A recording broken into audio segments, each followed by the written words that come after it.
لا حول ولا قوة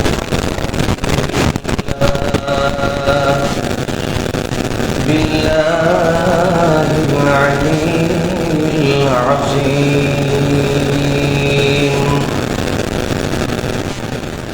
أعوذ بالله من الشيطان الرجيم.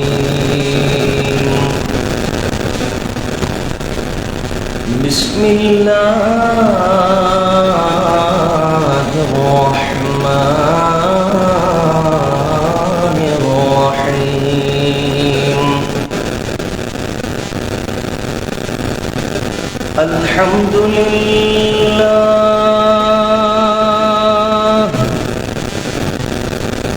الحمد لله رب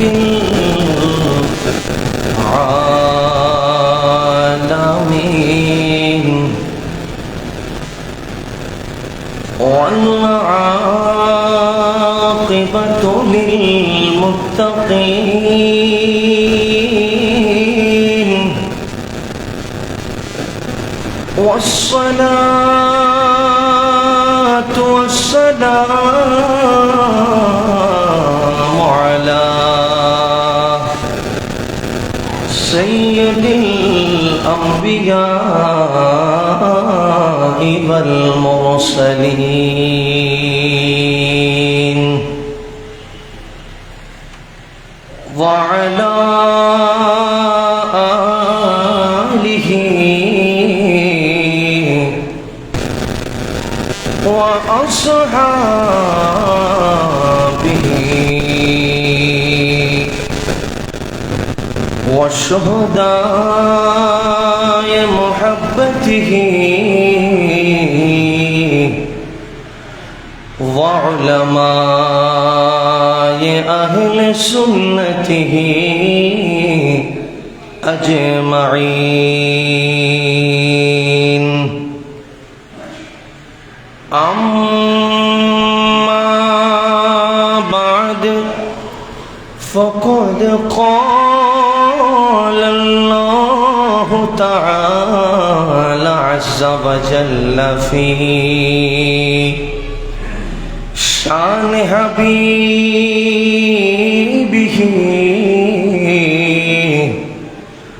آمرا مخبرا: إن الله وملائكته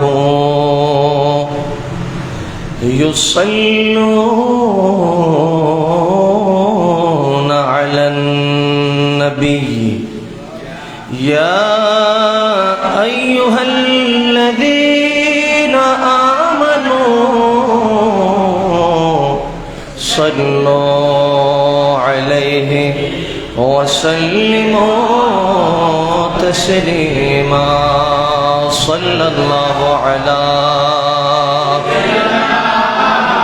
محمد صلى الله عليه وسلم.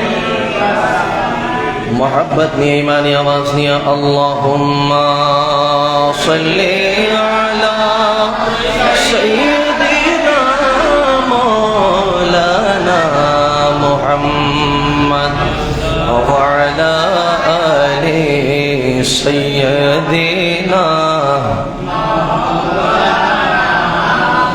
আরশের নিচে সজদায় পড়ে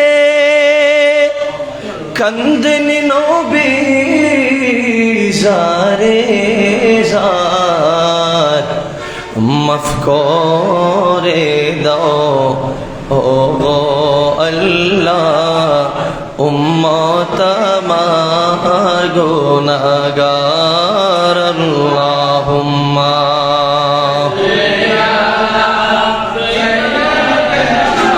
মাওলানা মুহাম্মদ ওয়া আলা আলিহি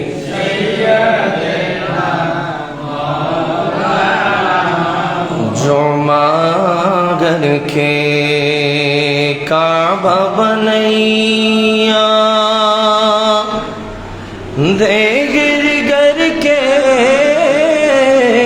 مدینہ جینا مازے বসে বসে দেখব সোনার মদিনা আল্লাহুম্মা জুরে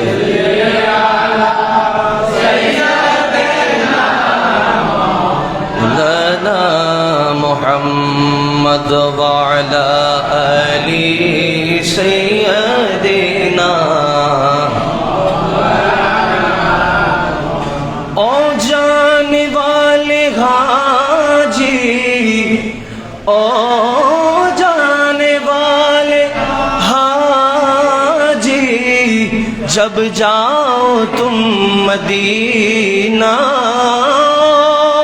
جانے والے حاجی جب جاؤ تم مدینہ جب جاؤ تم مدینہ دربار مصطفیٰ میں میرا سلام کہنا دربار مصطفیٰ میں میرا سلام کہنا صلاۃ یا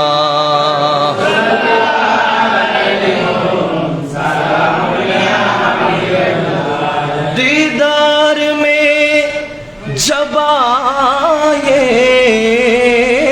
دیدار میں جب آئے روزے کی سبز گنبد روزے کی سبز گنبد بولیں نا سبحان اللہ دیدار میں جب آئے دیدار میں جب آئے روزے کی سبز گنبد روزے کی سبز گنبد اس وقت بے کسوں کا اس وقت بے کسوں کا ایک بار نام لینا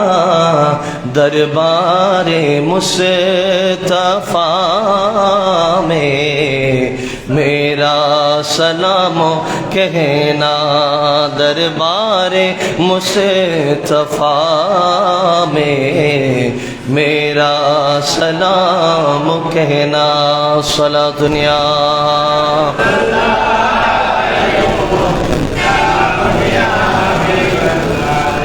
جس نے دیکھا ہے مدینہ زندگی میں ایک بار چومنے ان کی قدم پر سر جھکا ہے باروں بار صلاۃ یا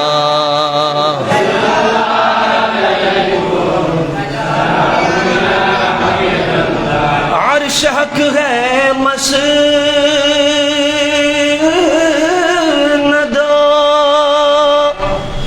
رفعت رسول اللہ کی دیکھنی ہے حشروں میں عزت رسول اللہ کی صلاۃ یا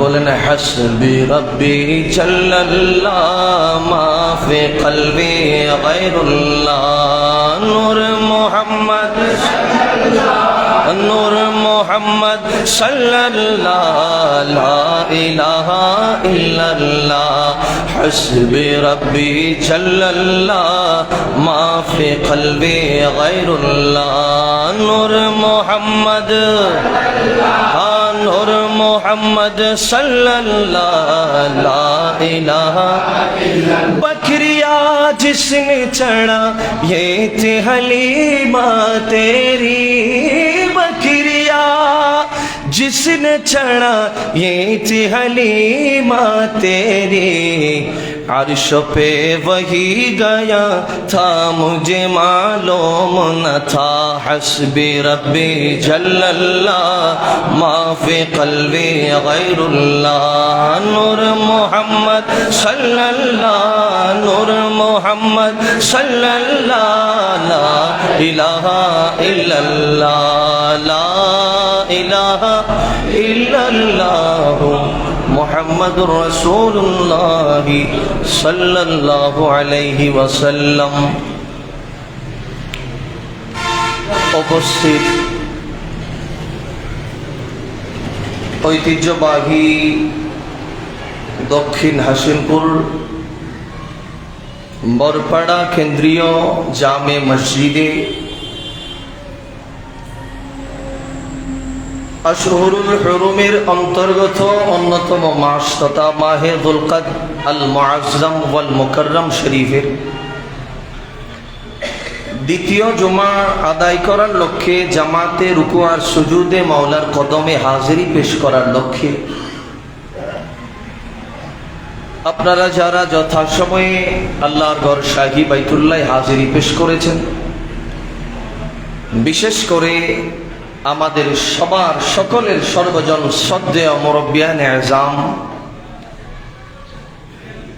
ফাদিলে নওজোয়ান টকবগে আমার যুবক ভাইয়েরা সহ বেগুনা কচি ও কাচারা জান্নাতি ফুলেরা সহ মাইকের আওয়াজ যতটুকুন যায় যে যেখান থেকে বসে আলোচনা শুনতে লাগলেন অথবা অনলাইনে দেশ এবং প্রবাস থেকে যারাই আলোচনা দেখছেন, প্রত্যেককে আমি গুনাহগারের সালামি, আসসালামু আলাইকুম ওয়া রাহমাতুল্লাহি তাআলা ওয়া বারাকাতুহু। আল্লাহ দরবারে অসংখ্য অগণিত বেহাদ বেশুমার শুকরিয়া আদায় করছি যে মহান রব্বুল আলামিন আহকামুল হাকিমিন আল্লাহ পাক জাল্লা শানুহু আমাদেরকে আরেকবার ইহসান করেছেন, আমাদের হায়াতকে আরো বুলন্দ করে দিয়েছেন।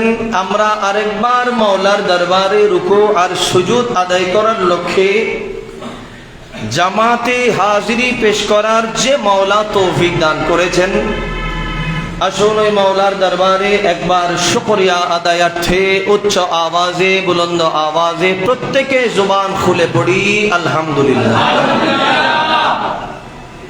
এবং সাথে সাথে দরুদ ও সালাত ও সালামের হাদিয়া তোহফা নজরানা পেশ করছি নবী বা সরওয়ারে কায়নাত हुजूर पुरनूर आका व मौला ताजदार मदीना सुरूर कल्बसीना रहमत का खजीना नबी मोहम्मद रसूलुल्लाह सल्लल्लाहु अलैहि वसल्लम नूरानी कदमाइन शरीफाइने अल्लाह पाक जिंदगीते एक बार हलो हाजिउल हरमाइनদের সাথে সাথী হয়ে হজ্জে কাবা জিয়ারতে মদিনা আমাদের প্রত্যেকের নসিবে কবুল আর মঞ্জুর করুক, বলুন না আমিন। এবং আমাদের মেহেরবান মা বাবা দাদা দাদি পাড়া প্রতিবেশী মসজিদের পার্শ্বস্থ কবরস্থান শরীফে শুয়ে আছেন মুরব্বিয়ানে আযম যারা কবরের বাসিন্দা হয়ে গেছেন, আল্লাহ প্রত্যেকের উপর আমরা মুরব্বিয়ানে আযমদের পক্ষ হয়ে আল্লাহর দরবারে তাদের জন্য রাফে দারাজাত আল্লাহর দরবারে কামনা করছি। আল্লাহ পাক প্রত্যেকের জিন্দেগানির সমস্ত গুনাহ খাতাগুলাকে ক্ষমা করে আল্লাহ তাদের কবরগুলাকে এক একটা জান্নাতের টুকরা বানিয়ে দিন, বলুন না আমিন। প্রিয় হাজিরিন, এত সুন্দর জান্নাতি পরিবেশ পেয়েছি, এত সুসজ্জিত মসজিদ আমরা পেয়েছি, এত রহমতে বরকতে সালামতে মাওলা রেখেছেন, তারপরে আবার আমাদেরকে সুস্থতার সাথে সহি আর সালামতে মাহফুজ আর মামুনের সাথে আল্লাহর ঘর বাইতুল্লাহ প্রত্যেক জুমার মতো এই জুমাতেও আসার এবং বসার তৌফিক দান করেছেন। তা আপনারা খুশি না বেজার? বড় করে বলি, আমরা শুকরিয়া যে আদায় করব, আচ্ছা আজ থেকে কিয়ামত পর্যন্ত যদিও সিজদায় লুটে পড়ে থাকি, তারপরেও তো শুকরিয়া আদায় করে শেষ করতে পারবো না। বলেছিলাম শুকরিয়া আদায় করার এত বেশি লক্ষ্য আল্লাহ আমাদেরকে দিয়েছেন, যা অন্য কোন নবীর জামানার উম্মতদের পক্ষে সম্ভব হয় না। বলেছিলাম একে তো লা ইলাহা ইল্লাল্লাহ কালমা ওয়ালা বানিয়েছে, বৌদ্ধ, হিন্দু, চাকমা, জুম্মা তাদের অন্তর্ভুক্ত বানাই নাই তো বানাই নাই। আল্লাহ বলছেন আদম থেকে ঈসানো আখিরুজ জামান নবীর উম্মত বানিয়েছি। বলেছিলাম আখিরুজ জামান নবীর উম্মতদের মধ্যে 73-72 ফেরকাগুলা থাকবে, একটা দল থাকবে জান্নাতি। কোরআন আর হাদিস বলছে উম্মত, আমার নবী বলছেন উম্মত। বড়পাড়ার কেন্দ্রীয় মসজিদে যখন নবী পাকের উপর সালামি পেশ করেছো, তখন তোমার অন্তরে এটাও জেনে নিও কিয়ামতের ময়দানে তোমার দরুদ শরীফ, তোমার সালাত ও সালামি আমি নবীর পক্ষ থেকে তোমার জন্য শাফাআত হবে। তো আমরা কেমনে শুকরিয়া আদায় করব বলেন না? আল্লাহ চতুর্দিক থেকে এত বেশি রহম করেছেন, আল্লাহ যেন কিয়ামতের ময়দানে মুস্তাফার লেওয়ায়ে হামদের নিচে আমাদের ছায়া দান করেন, বলুন আমিন। মাওলার কাজ মাওলা করে ফেলেছে, কথা বুঝবেন। মাওলা বলছে বান্দা মায়ের গর্ভে ছিলে, আলমে আর ওয়াহতে ছিলে, আমাকে বলো নাই, তোমার জুবান ছিল না, নফস ছিল না, তুমি বলতে পারো নাই আল্লাহ আমাকে উম্মতে মুহাম্মদী বানাইও। সুবহানাল্লাহ। আমার বলার কোনো সাধ্য ছিল না, আল্লাহ তুমি আমাকে আহলে সুন্নাত ওয়াল জামাতের তাবেদারি বানাইও। আমাদের বলার সাধ্য ছিল না, আল্লাহ আমাদেরকে আখিরুজ জামান নবী কামলিওয়ালা নবীর এমন উম্মত বানাইও যেই সমস্ত উম্মতেরা আওলাদে রাসূলের নাফরমানি করে না, এমন কোন আবেদন মাওলার দরবারে আমরা করি। কিন্তু না করা সত্ত্বেও আল্লাহ ইহসান করেছেন, আমাদেরকে আহলে সুন্নাহ ওয়াল জামাতের তাবেদারি করে মসজিদের মধ্যে যথাসময়ে সুস্থ সবলভাবে দুইটা পায়ের উপর ভর দিয়ে হেঁটে হেঁটে মসজিদে আসার এবং বসার মাওলা তৌফিক দান করেছেন। আচ্ছা এর চাইতে বড় শুকরিয়ার বিষয় আর কি আছে? সুবহানাল্লাহ। এখন মাওলার কাজ তো মাওলা করে ফেলেছে, এহসান করার ছিল করে ফেলেছে, রহমত করার ছিল করে ফেলেছে। এখন আপনি আমি উম্মত হিসাবে, বান্দা হিসাবে আমাদের কিছু হক মাওলার প্রতি, সরওয়ারে কায়নাতের প্রতি আসে না নাই? বড় করে বলেন। আল্লাহ বলছেন সর্বশ্রেষ্ঠ জামানার উম্মত তোমাদেরকে বানিয়েছি, 5 বার মাওলার সাথে দিদার করার সুযোগ দিয়েছি। হজ্জে কাবা আরাফাতের ময়দানে বসে থাকলে, মায়ের পেট থেকে আসলে যেভাবে মাসুম বাচ্চা দুনিয়াতে জন্ম নেয়, আরাফাতের ময়দানে অবস্থান করলে একজন গুনাহগার সেরকম ভাবে মাসুম হয়ে যায়। এতগুলা লক্ষ্য উপলক্ষ তোমার জন্য দিয়েছি যেন তুমি মাসুম হতে পারো, যেন তুমি গুনাহগার থেকে মাহফুজ হতে পারো। তো আমি আল্লাহর প্রতি কি তোমার কোনো কর্তব্য নাই? বড় করে বলি। প্যারা হাজরিন, যদি বলতে যায় আল্লাহর হক আদায় কিভাবে করব, তো সেক্ষেত্রে বলতে গেলে জমার পর জমা যাবে আল্লাহর হক আদায় করার পন্থা বলেন, আল্লাহর হক আদায় করার ওয়াসিলা বলেন, আল্লাহর হক আদায় করার বিষয়াদি বলেন, এগুলা বলে কখনো শেষ করতে পারবো? কিন্তু আমি আজকে আপনাদেরকে একটা সব পন্থা থেকে খাস, সব ওসিলার মধ্যে সর্বশ্রেষ্ঠ ওসিলা যেটার মাধ্যমে আপনি কবরে গেলেও সেখানে আপনার কবরের কাফনের ভেতরে সওয়াব পৌঁছে যাবে, এমন একটা পন্থার বিষয়ে ব্যাপারে আপনাদেরকে আজকে আলোচনা করব, যেটার নাম হাদিসে পাকের মধ্যে নবী পাক এলান করছেন, আমি রসুলের জবানে এলান করলাম, কবরে চলে গেলেও সেখানে সওয়াব কামানোর একমাত্র পন্থা হলো, একমাত্র ওসিলা হলো সাদকায়ে জারিয়া। সাদকায়ে জারিয়া, সাদকায়ে জারিয়া মানে, সদকা মানে তো আমরা সবাই বুঝি কি? দান করা। সদকা মানে দান করা, কাউকে নিঃশর্তভাবে, কাউকে জোর জুলুম ছাড়া নিজের স্বকীয়তার বলে কিছু দিয়ে দেওয়া অথবা সেটার মালিকানা বানাই দেওয়া, এটার নাম সাদকা। আর জারিয়া মানে প্রবাহিত।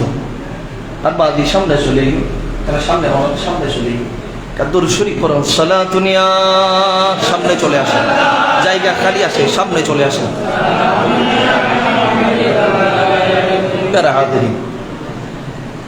এটা কিন্তু বড় গুরুত্বপূর্ণ বিষয়, মেহেরবানি করে একটু খেয়াল রাখবেন কি বলতে চাই না। এখন আমরা সাদকা বেশরকম সবাই করি, কিন্তু কোথায় সাদকা করলে সেই সাদকাটা কিয়ামত পর্যন্ত আমার কবরে ইনস্টলমেন্ট ভরতে থাকবে, কিভাবে সাদকা করলে, কোন জায়গায় সাদকা করলে, কোন পন্থায় মাওলাকে রাজি করতে পারলে আমার কবরে আমার আহাল, আমার পরিবার সওয়াব বকশিশ করুক আর না করুক, আমার সাদকায়ে জারিয়া কিয়ামত পর্যন্ত আমার কবরে সওয়াব পৌঁছাতে থাকবে, সেটার নাম কি বলেছিলাম? সাদকায়ে জারিয়া। জারিয়া শব্দের অর্থ প্রবাহমান, এটা চলতে থাকবে, এটা কখনো বন্ধ হবে না। সূরাতুল বাকারা 261 নম্বর আয়াতে আল্লাহ বলছেন, বিসমিল্লাহির রহমানির রহিম, মাসালুল লাযীনা ইউনফিকুনা আমওয়ালাহুম ফি সাবিলিল্লাহি কামাসালি হাববাতিন আম্বাতাত সাবআ সানাবিলা ফি কুল্লি সুম্বুলাতিন মিআতু হাব্বা। বড় করে বলি সুবহানাল্লাহ।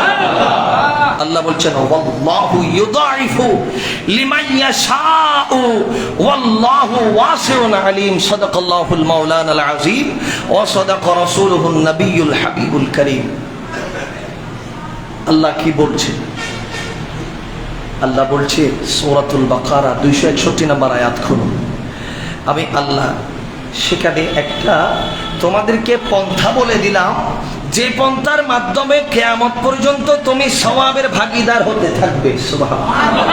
আল্লাহ বলছেন মাসালু, আমি আল্লাহ মিসাল দিলাম, ফর এক্সাম্পল আমি একটা কথা বললাম, আল্লাযীনা, যারা ইউনফিকুনা খরচ করে, ব্যয় করে, আমওয়ালাহুম, তাদের সম্পদ থেকে, ফি সাবিলিল্লাহ, কোথায়? আল্লাহর রাস্তায়। বড় করে বলি না সুবহানাল্লাহ। কামাসালি, যদি কেউ দান করে সেটা এমন হলো হাব্বাতিন, কেউ মনে করেন 1 টাকা দান করেছে, কথার কথা, কয় টাকা? 1 টাকা। এখন এটাকে যদি একটা সরিষার দানার মতো মনে করেন, একটা ছোট্ট বীজের মতো মনে করেন, সরিষার দানা হতো এত বড় না, 70, এই ছোট্ট একটা দানা মনে করেন হাব্বাতি, এটা আপনি রোপণ করেছেন, 1 টাকা দান করেছেন, মানে একটা ছোট্ট সরিষার দানা কোথায় রোপণ করেছেন? জমিনে। তো কি হলো? আল্লাহ বলছেন কামাসালি, সেটা এমন হলো হাব্বাতিন আম্বাতাত সাবআ সানাবিলা ফি কুল্লি সুম্বুলাতিন। বড় করে বলেন সুবহানাল্লাহ। আল্লাহ বলছেন সেখান থেকে একটা, আপনি যে বীজ বপন করেছেন, একটা বীজের মধ্যে সীমাবদ্ধ থাকে না। আমার আল্লাহ এমন রহমত করেছেন, আপনি 1 টাকা দান করেছেন, একটা সরিষার দানা রোপণ করেছেন, ছোট্ট দানা, আল্লাহ বলছেন আমি সেখান থেকে একটা গাছে পরিণত করে দিলাম। বড় করে বলিস, এখন গাছ বানাইলাম। তারপরে আল্লাহ বলছেন আম্বাতাত সাবআ সানাবিলা, ওই গাছটার মধ্যে 7টা আবার ঠেইলা বানাই দিলাম। সুবহানাল্লাহ। বীজ ফেলেছেন কয়টা? একটা। গাছ উঠেছে, ওঠার পরে সেখান থেকে 7টা ঠেইলা বের হয়েছে।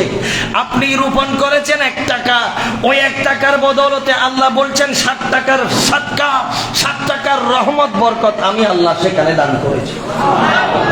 এরপরে আল্লাহ বলছেন আমি তো কমজোরি না, আমি আল্লাহ তো দিলে একেবারে বেশি বেশি দিই, আমি আল্লাহ তো রহমানুর রহিম, আমি আল্লাহর দেওয়ার মধ্যে কোনো সীমাবদ্ধতা নাই।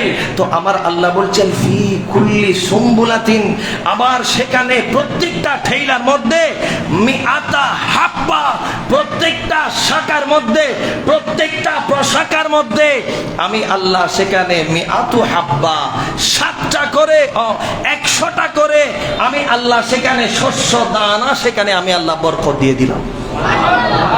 কথা বুঝেন নাই? আমি শুরু থেকে বলি, 1 টাকা দিয়েছেন, একটা বীজ ফেলেছেন, গাছ উঠেছে, 7টা ঠেইলা বের হলো, আবার 7টা ঠেইলার মধ্যে প্রত্যেক ঠেইলাতে 100 করে আল্লাহ সেখানে সরিষার দানা বরকত দিয়েছে।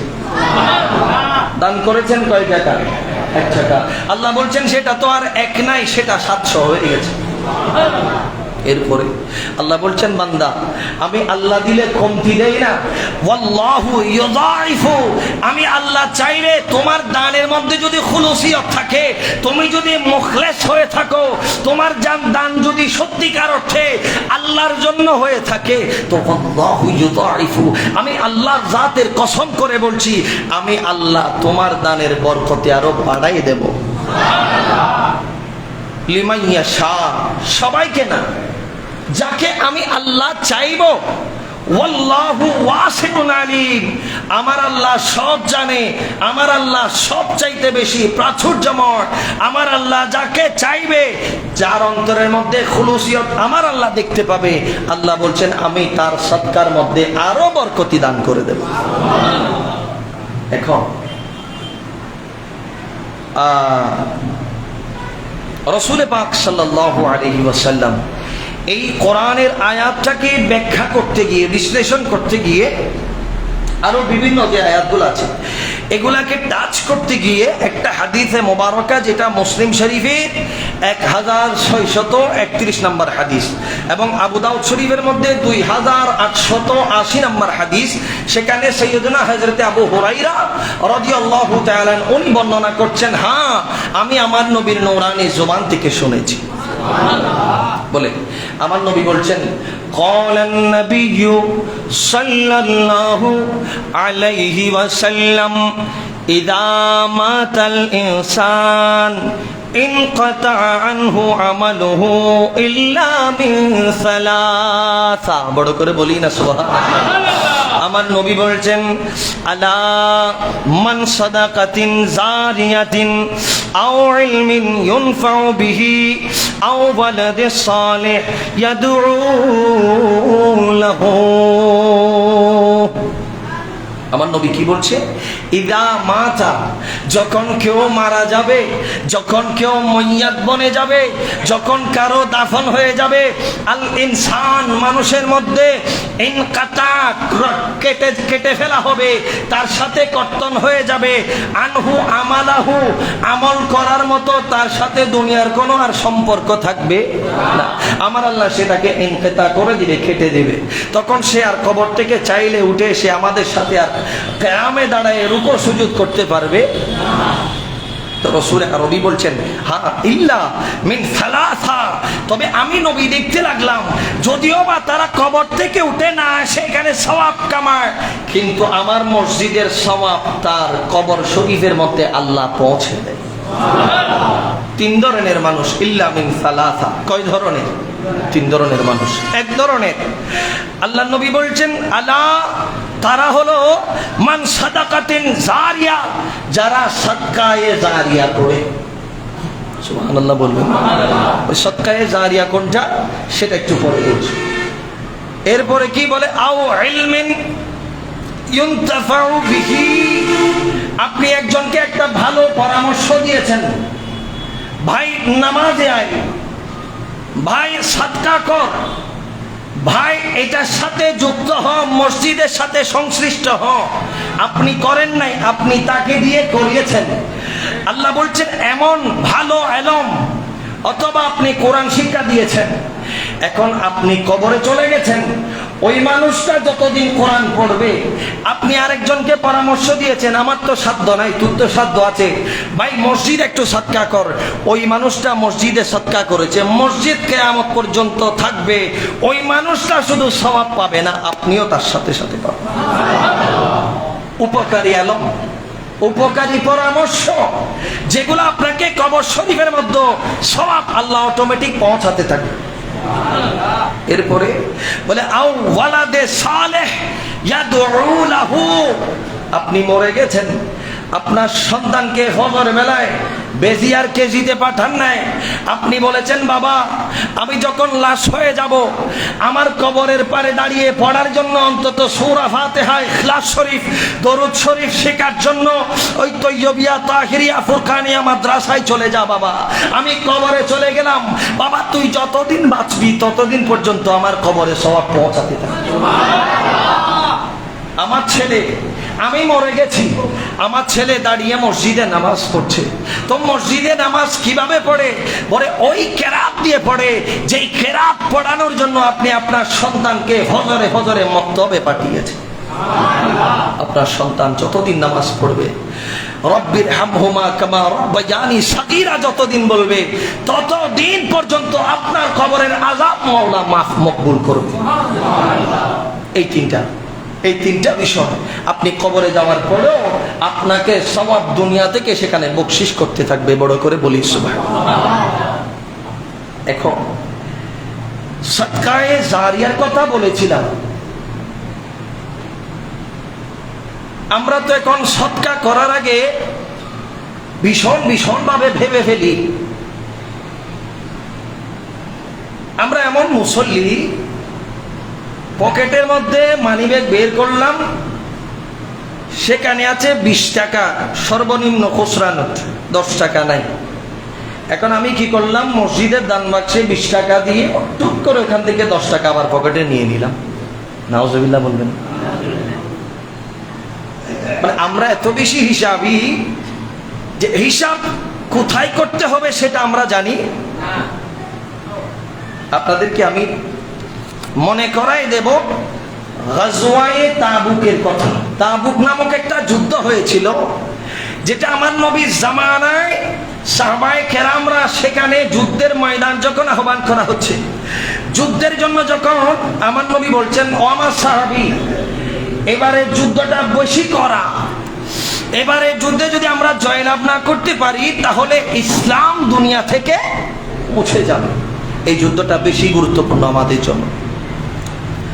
বলছেন ইয়া রাসূলুল্লাহ, ইয়া হাবিবাল্লাহ, কি করতে হবে? বলে এই যুদ্ধটা হবে ইসলামের ইতিহাসে সবচাইতে বড় একটা যুদ্ধ। বড় করে বলি সুবহানাল্লাহ। বড় যুদ্ধের জন্য বেশি সৈন্য লাগবে, লাগবে কি লাগবে না? বড় যুদ্ধ করার জন্য বেশি তরবারি লাগবে, বড় যুদ্ধ করার জন্য বেশি ঘোড়া লাগবে। কথা বলেন ঠিক কি না? এখন বড় যুদ্ধের জন্য আমার নবী এরকম মিম্বরে বসেছেন, এটা তো স্টিলের মিম্বর, আমার নবী বসেছেন তাখতের উপর, গাছের মিম্বরে। বড় করে বলি সুবহানাল্লাহ। আমাদের মসজিদও আল্লাহ অতি সত্বর আমার নবীর সুন্নত মোতাবেক গাছের তখ্ত, এখানে মিম্বর প্রতিষ্ঠা করার আল্লাহ আমাদের তৌফিক দান করুন।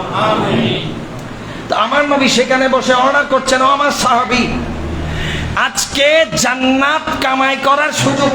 সুবহানাল্লাহ বলেন। এই যুদ্ধের মধ্যে তোমরা যে যেভাবে পারো শরীক শামিল হও, আমি নবী তোমাদের জন্য জান্নাতের ফয়সালা দেব। এখন একজন সাহাবী হযরতে আব্বাস রাদিয়াল্লাহু তাআলা উনি আসলেন, ইয়া রাসূলুল্লাহ, ইয়া হাবিবাল্লাহ, আমি এই সামান্য আমার পক্ষে যা সম্ভব ছিল আমি এই সামান্য হাদিয়া তোহফা আপনি নবীর কদমে কোরবানি করলাম। আসলেন হযরতে তালহা রাদিয়াল্লাহু তাআলা, ইয়া রাসূলুল্লাহ গরীব সাহাবী যা ছিল আপনাকে দিলাম। এরপরে আসলেন হযরতে সাদ রাদিয়াল্লাহু তাআলা, ইয়া রাসূলুল্লাহ বেশি কিছু নাই, যা আছে আপনাকে দিয়ে দিলাম। এভাবে আস্তে আস্তে আরেকজন গরীব সাহাবা আসলেন, আনলেন মাত্র কতগুলা খেজুর, সামান্য খেজুর। এখন এটা দেখে মুনাফিকরা কি করছে, কানাঘুষা করছে, টিটকারি দিচ্ছে। সব ডাক দিয়ে বড় যুদ্ধুল্লাই আর সাহাবি নিজে বলে খাজুর, খাজুর দিয়ে রেখে যুদ্ধ হইব না, ইয়ান হই তারা কি করে সমালোচনা করে, একে অপরে টিটকারি করছে। এই সাহাবী মনে পাগল হয়ে গেছে, 2-3 টুকরা এই খেজুর দিয়ে কি হবে, হাজার হাজার লক্ষ লক্ষ সেখানে সৈন্য যাবে, ছোট্ট এই খেজুরগুলা দিয়ে কি হবে। আমার নবী বলছেন না না না, খালেস নিয়তে ছোট্ট দানও আল্লাহর দরবারে কবুল। এরপরে হযরত আব্দুর রহমান ইবনে আওফ রাদিয়াল্লাহু তাআলা আসেন, ইয়া রাসূলুল্লাহ ইয়া হাবিবাল্লাহ সবাই তো দিচ্ছে আমিও দেব, আমি 200 ওকিয়া রৌপ্য মুদ্রা আপনি নবীর কদমে কুরবান করব। হযরত আব্দুর রহমান ইবনে আওফ বড় ধনাঢ্য ব্যক্তি, আমার নবী সাহাবীদের মধ্যে ধনাঢ্যদের মধ্যে অন্যতম। উনি এসে যখন 200 ওকিয়া মানে এটা একটা পরিমাণ, 200টা না, 200টার চেয়ে তার অনেক বেশি, 200 ওকিয়া রৌপ্য মুদ্রা সেখানে আমার নবীর কদমে আব্দুর রহমান ইবনে আওফ কুরবানি করে দিলেন। বড় করে বলি সুবহানাল্লাহ। এরপরে হযরতে ওমর রাদিয়াল্লাহু তাআলা উনি আসলেন, ইয়া রাসূলুল্লাহ ইয়া হাবিবাল্লাহ, আমি হযরত ওমর ইবনুল খাত্তাব, আপনি নবী ডাক দিয়েছেন, আপনার মিম্বর থেকে ডাক এসেছে, আমি হযরতে সাইয়্যিদুনা ওমর ইবনুল খাত্তাব আমার সম্পদকে অর্ধেক করে ফেললাম। সুবহানাল্লাহ। অর্ধেক আমার নিজের জন্য রেখে বাকি অর্ধেক সম্পত্তি ইয়া রাসূলুল্লাহ ইসলামের জন্য আমি কোরবান করে দিলাম। অর্ধেক সম্পত্তি, অর্ধেক যা আছে তার মধ্যে যদি 10টা উট থাকে 5টা দিয়ে দিলাম, 100টা ছাগল থাকলে 50টা দিয়ে দিলাম, 2টা বাড়ি থাকলে 1টা দিয়ে দিলাম, ঘোড়া যদি 1000 থাকে 500 দিয়ে দিলাম, বাগান যদি 5টা থাকে 3টা দিয়ে দিলাম, অর্ধেক আমার যা আছে তার চাইতে বেশি ইয়া রাসূলুল্লাহ আপনার কদমে এনে কোরবান করে দিলাম। হযরত সাইয়্যিদুনা ওসমান রাদিয়াল্লাহু তাআলা আসলেন, ইয়া রাসূলুল্লাহ ইয়া হাবিবাল্লাহ সবাই সদকা করছে, সবাই দান করছে, ইয়া রাসূলুল্লাহ ইয়া হাবিবাল্লাহ আমার অন্তরে সইতেছে না, আমার ইচ্ছা করতেছে আমি আরো বেশি বেশি দেই। সুবহানাল্লাহ বলেন। হযরত ওসমান রাদিয়াল্লাহু তাআলা আসলেন, উনি বলছেন আমি একবার দান করলাম, ইয়া রাসূলুল্লাহ মন ভরে নাই, আবার দান করে দিলাম। সুবহানাল্লাহ। 2বার দান করার পরে আরেক সাহাবী যখন দিচ্ছে, হযরত ওসমান বলছেন না আমার মনে মানতেছে না, আমি আবার দিলাম। সুবহানাল্লাহ। কয়বার হলো? 3বার। আরো সাহাবায়ে কেরামরা আসতেছেন, ওনারা দিচ্ছেন। হযরত ওসমান জিন্নুরাইন রাদিয়াল্লাহু তাআলা বলছেন আমার মন ভরে নাই, আমি 3বার না, আমি আরো 2বার করে 5 বারে টোটাল। সেখানে আমি দেখতে লাগলাম হাদিসে পাকের মধ্যে টোটাল হযরত ওসমান 900টা উট আমার নবীর কদমে কুরবান করেছে। উট মানে বুঝেন, বর্তমানে মার্সিডিজ বেঞ্জ থাকলে যেরকম দামি, তৎকালীন সময়ে উট এত বেশি দামি ছিল মানুষের জন্য, মরুভূমির জন্য। এই আল্লাহর পেয়ারা নবীর সাহাবী হযরত ওসমান জিন্নুরাইন বলছেন 900টা উট আমি বিনা দ্বিধায় আমার নবীর কদমে কোরবান করে বলে শেষ নাও, একবার দিলাম আবার দেব না সেটা তো হতে পারে না, আমি আবার 100টা ঘোড়া আমার নবীর কদমে আমি কোরবান করে দিলাম। আমার রাসূল আরবি সাল্লাল্লাহু আলাইহি ওয়াসাল্লাম আবার এলান করছেন সদকা করো, সদকা করো, আমাদের যুদ্ধ বড় ভয়াবহ হতে যাচ্ছে, সদকার দরকার বেশি, তাড়াতাড়ি গিয়ে যেভাবে পারো সদকা করো। তখন হযরত ওসমান বলছেন আমি আর থাকতে পারলাম না, সেখান থেকে আমি 1000 স্বর্ণ মুদ্রা আমার নবীর কদমে কোরবান করব। বলছে আমার মন ভরে নাই, আমি আবার গেলাম আমার নবীর কদমে, ইয়া রাসূলুল্লাহ ঘরের মধ্যে আমি খুঁজে খাজি 200 ওকিয়া রৌপ্য মুদ্রা পেয়েছি, ইয়া রাসূলুল্লাহ এগুলাও আপনি নবীর কদমে দিয়ে দিলাম। এরপরে বলে ইয়া রাসূলুল্লাহ ইয়া হাবিবাল্লাহ, আর কিছুর কমতি আসেনি? বলে ইয়া রাসূলুল্লাহ ইয়া হাবিবাল্লাহ, যদি কমতি থাকে তো 10,000 সৈন্য সামন্তের যত খরচ দরকার হবে, খানা পিনা যত চাহিদা আছে, আমি উসমান জিন্নুরাইন 5 বার করে 10,000 সৈন্যের খরচ আমি উসমান দেব। এখন এখানে কি হচ্ছে, একটা প্রতিযোগিতা চলতেছে। ওমর রাদিয়াল্লাহু তাআলা আনহু দিলে, ওসমান জিন্নুরাইন বলে ওমর কেন বেশি দেবে, আমি বেশি দেব। সুবহানাল্লাহ। ওসমান জিন্নুরাইন রাদিয়াল্লাহু তাআলা বলছেন আব্দুর রহমান ইবনে আউফ কেমনে বেশি দেবে, আমি ওসমান জিন্নুরাইনকে আল্লাহ দৌলত ওসমানই দান করেছে, আমি আবার দেব। সুবহানাল্লাহ বলে। তাহলে এরকম একটা কি হলো, তাদের মধ্যে কম্পিটিশন চলতে লাগলো, একটা প্রতিযোগিতা চলতেছে, কার থেকে কে বেশি দেবে। এখন আমার নবীর সবচাইতে কলিজার টুকরা সাহাবী, খলিফায়ে রাসূল, রাসূলের যিনি খলিফা, যিনি আমার নবীর সাথে গারে সূরের মধ্যে অন্ধকার রাতের বেলায় আমার নবীকে বলছেন ইয়া রাসূলুল্লাহ ইয়া হাবিবাল্লাহ, এখানে অনেকগুলা গর্ত দেখতেছি, যদি কামড়ায় সাপে আমাকে কামড়াবে, নবী আপনাকে কামড়াতে দেব? ইয়া রাসূলুল্লাহ, আমার গায়ের জুব্বাটা খুলে ছিঁড়ে নবী সবগুলা ছিদ্রের মুখ বরাবর দিয়ে দিলাম, একটা ছিদ্র এখনো বাকি আছে নবী, সেখানে যদি সাপ থাকে তো আমাকে কামড়াবে, আমি আমার ডান পায়ের বৃদ্ধাঙ্গুলি ঢুকাই দিলাম। সিদ্দিক আকবর বলছেন ইয়া রাসূলুল্লাহ ইয়া হাবিবাল্লাহ, আমি আপনার সাথে গারে সূরে ছিলাম ইয়া রাসূলুল্লাহ, যেদিন মদিনায়ে তৈয়বায় আপনি হিজরত করবেন 3-4 মাস আগে আপনি রাসূল বলেছিলেন আপনি যে কোনো দিন হিজরত করবেন, রাসূল সেদিন থেকে 3 মাস পর্যন্ত একদিনের জন্য আমি সিদ্দিক আকবর আমার পিঠ আমি বিছানার সাথে লাগাই না। রাসূল আপনি কখন ডাক দেবেন, যদি রাতের বেলা ডাক দেন, আমি সিদ্দিক আকবর যদি ঘুম থাকি, একবারের চাইতে যদি 2 বার ডাক দেওয়া লাগে কিয়ামতের ময়দানে আমার আল্লাহকে কি জবাব দেব? এই জন্য আমি সিদ্দিক আকবর আমার পিঠটা বিছানার সাথে লাগাই নাই। রাত হলে ইয়া রাসূলুল্লাহ ইয়া হাবিবাল্লাহ, আপনার প্রথম ডাকের মধ্যে লাব্বাইক ইয়া রাসূলুল্লাহ বলে দরজা খুলে দিয়েছে আমি সিদ্দিক আকবর। রাসূলুল্লাহ ইয়া হাবিবাল্লাহ, আমার কলিজা ফেটে যাচ্ছে। ওসমানকে আল্লাহ দৌলত দিয়েছে, ওসমান অকাতরে দান করেছে, 5 বার দান করে 5 বার জান্নাত কিনে ফেলেছে। ইয়া রাসূলুল্লাহ, ওমর ফারুক আজম অনেকগুলা দান করেছে। ইয়া রাসূলুল্লাহ, হযরত আব্দুর রহমান ইবনে আউফ দান করেছে। ইয়া রাসূলুল্লাহ, অনেক সাহাবীগুলা দান করতেছেন, হযরত তালহারা। ইয়া রাসূলুল্লাহ, আমার ঘরে তেমন কিছু নাই, আমি আমার ঘরের মধ্যে গেলাম, যাওয়ার পরে আমার ঘরে আমি খুঁজে খাজি যা পাইলাম নিলাম, তারপরে আমি একটা পুতলা বানাইলাম, ইয়া রাসূলুল্লাহ আপনার কদমে কুরবান করে দিয়েছি। সবচাইতে ছোট, সবাই বড় বড় টাল মেরে দিয়েছে, আর সিদ্দিক আকবর এসেছেন সবার শেষে ছোট্ট একটা থইলা নিয়ে। ইয়া রাসূলুল্লাহ ইয়া হাবিবাল্লাহ, আল্লাহ আমাকে যা তৌফিক দিয়েছে আমি তা আপনার কদমে কুরবান করে দিয়েছি ইয়া রাসূলুল্লাহ। খোদার জাতের কসম, আমার ঘরের মধ্যে আমি আর কিছু রাখি নাই, শুধুমাত্র আমার নবী আর আমার মাওলাকে রেখে এসেছি। আমার ঘরের মধ্যে চুলার যে ছাইগুলা ছিল, রাসূল 3-4 দিন ধরে আমার ঘরের মধ্যে খানা পিনা নাই, রান্না হয় না বান্না হয় না ইয়া রাসূলুল্লাহ।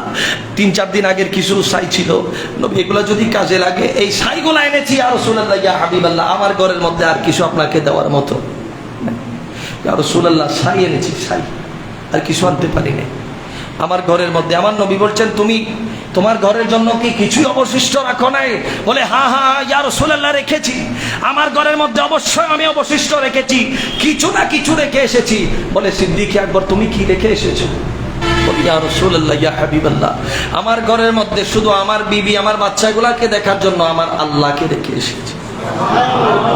আমার ঘরের মধ্যে আর কিছু নেই, শুধু এক আল্লাহ আছে আর আপনি নবী আছে। ইয়া রাসূলুল্লাহ, ঘরে ছাই ছিল আর কিছু খুঁজে পাইলাম না, এগুলো আপনি নবীর কদমে কুরবান করে দিয়েছি। বড় করে বলি সুবহানাল্লাহ। এই সিদ্দিক আমার নবী এলান করছেন, সিদ্দিক তোমার এই ছাইয়ের গাঁটটিটা যদি এক পাল্লায় দিই, আমার সমস্ত সাহাবায়ে কেরামদের সমস্ত সাক্কা যদি এক পাল্লায় দিই, আল্লাহ জাতের কসম তোমার ইশকে মুস্তাফার জন্য আমি নবীর ইশকের কারণে তোমার ওই ছাইয়ের পুতলাটা কিয়ামতের ময়দানে আল্লাহর দরবারে আরো ভারী হয়ে যাবে। কিভাবে শিক্ষা দিচ্ছেন সাহাবায়ে কেরামরা?